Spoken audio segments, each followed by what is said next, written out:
And I welcome you all to this annual important budget discussion that we hold every year.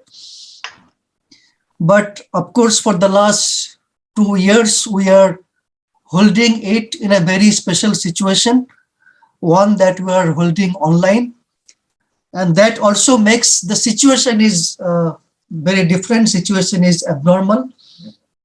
And this is the context in which the budget, I guess, have to be also evaluated. That we are not in a new normal situation. The economy is not normal. The social situation is not normal. And of course, we are going through the most difficult phase, of our independent history, I guess. Many people believe that. The current year, we have seen a reasonably good recovery. GDP has been gone up, but this is with respect to a low base, so there is hardly any cause for celebration. Now, in the next year, we would not have this luxury of low base. So obviously, the stimulants, the growth stimulants have to be very, very good and effective. Otherwise, maintaining this 8-9% growth would be difficult. That is one aspect. So the budget has to be growth stimulating. Second aspect is that we all know that over the last couple of years, the inequality has also gone up substantially. Now, coupled with that, the fact that our GDP remains the same as it used to be a couple of years back, and inequality has increased. That means a lot of people have, gone down substantially in their income level and, of course, their consumption level. So, along with being growth stimulant, we have to give, if you say, healing touch to suffering people. People are still suffering. Now, the budget has to be evaluated from, these two, criteria, whether you are living up to those two expectations. It is, of course, one, I would appreciate the finance minister that she has at least, avoided the temptation of being fiscally prudent, which is the buzzword now. I would not say she has dumped the goal, but she has not gone too far with fiscal prudence.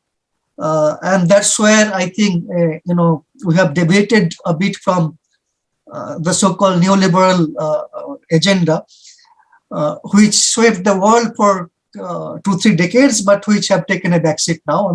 All countries, developed countries, are also dumping it, and they are accepting bigger government role and fiscal management, not just about fiscal prudence.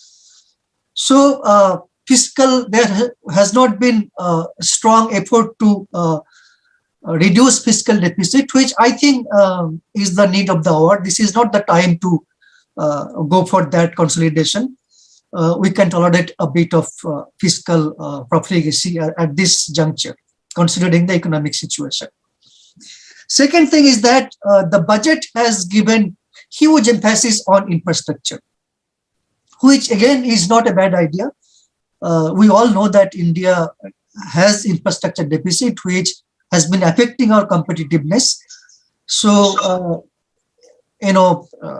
taking that as an important agenda is good. But will that really make huge impact in terms of stimulating growth? That still remains a question. Even though, as I said, infrastructure development is a good idea, the social impact of that might not be that equal, because these days infrastructure is built with a lot of capital and less of labor. Secondly, a part of that would be requiring import consumption. So the demand created by these infrastructure projects will be linked to foreign countries. So there would be some risk of that. So given this, what I found a bit surprising that MG Narega allocation did not go up. In fact, it got reduced substantially. If you look at the current year revised estimate, not the allocation. Now we know current year revised allocation had to go up because government was keen that those who went for reverse migration to villages, they need this social assistance. So government actually increased much more than what was budgeted initially. So that, of course, that step of the government should be appreciated. But the question is, has that need gone over now? We still have problem of employment or not? Now, if we still have that problem of employment, especially in rural areas, then possibly it would have been better to increase allocation or at least keep at the same level of this current year. Second aspect, I also saw that we have Professor Saxena who might touch upon this, and even Professor Mahajan. Agriculture sector, many experts believe, has not been given due attention. Although some infrastructure scheme within agriculture have been taken up, and some budget restructuring of the schemes have been taken up, but will that be enough? And of course, we have seen that fertilizer subsidy has also gone down. Now, when fertilizer subsidy has gone down and other ways of assisting the agriculture has not been taken up, this can work as a dampener to agriculture. You might have good objective of reducing subsidy and assisting agriculture through other means, but that's not very clear.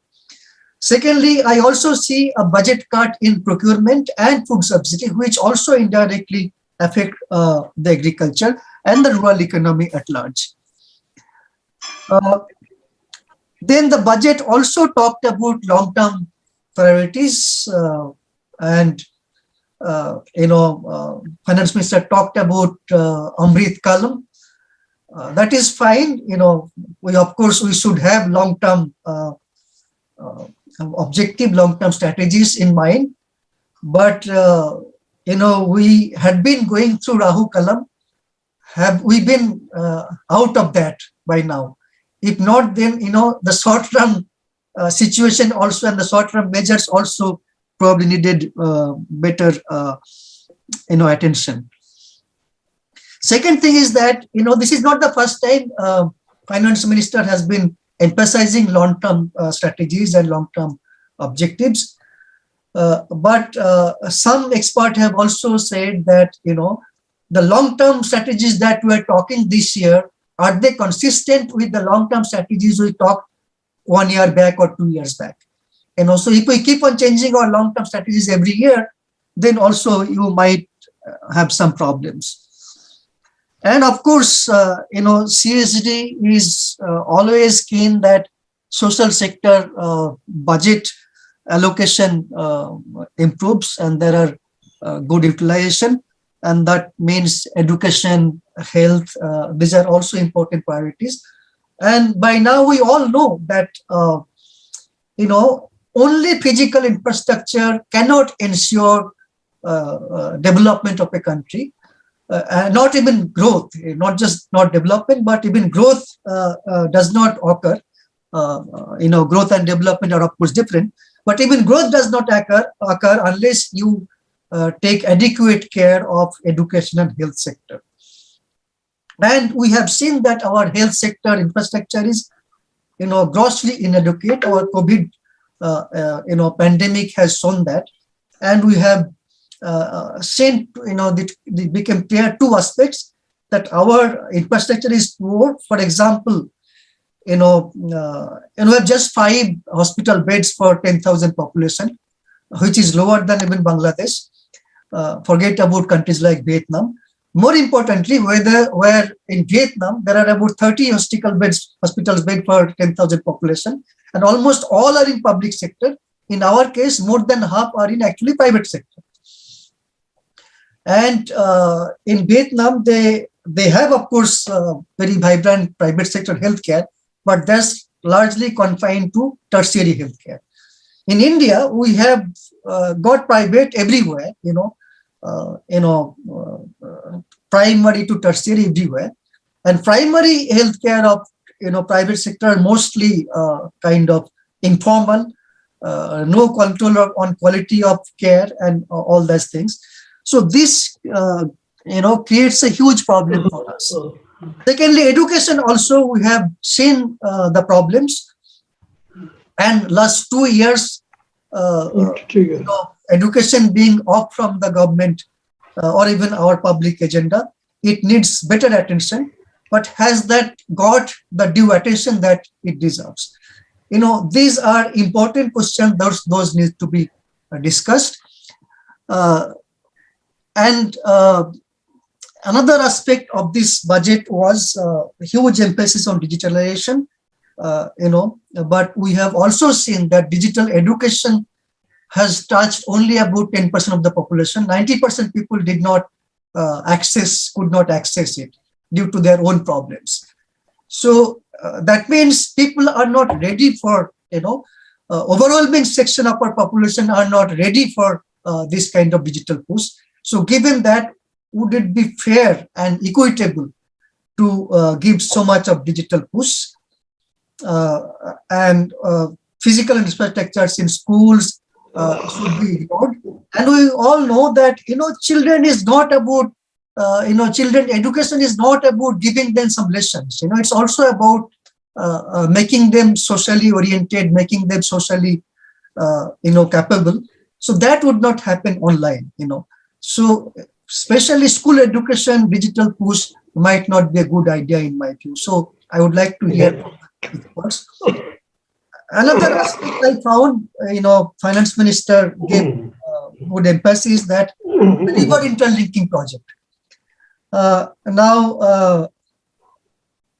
the river projects that we have, whether it is Vakra Nangal or in South India or Damodar Valley corporations, are they working to the level they were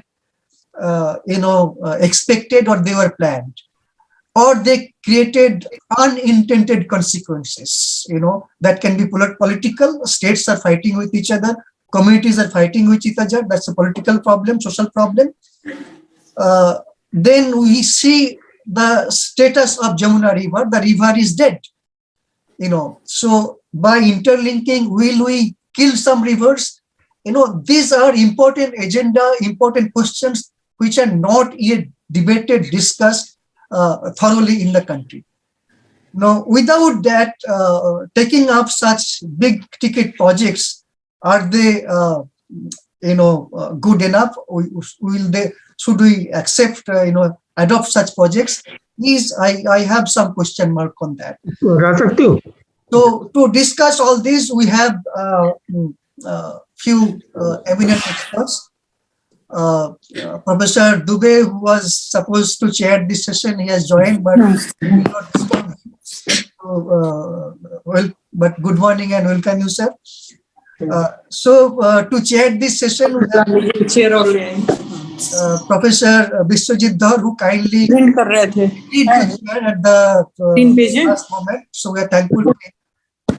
Professor Dhar is professor at Jawaharlal Nehru University. So apart from being a professor in prestigious ISI, Indian Statistical Institute, and Vice Chancellor at Rajiv Gandhi University, Itanagar, he also was in Finance Commission. And so his understanding of these issues are very good.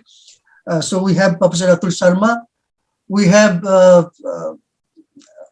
Professor Ashwani Mahajan, who apart from being a professor is also convener of Swadeshi Jagaran Manch, and where people think that Swadeshi Jagaran Manch is a bit sympathetic to the government. but I have seen Professor Mahajan being absolutely critical of government policies and budgets, whatever he thinks that it deserves.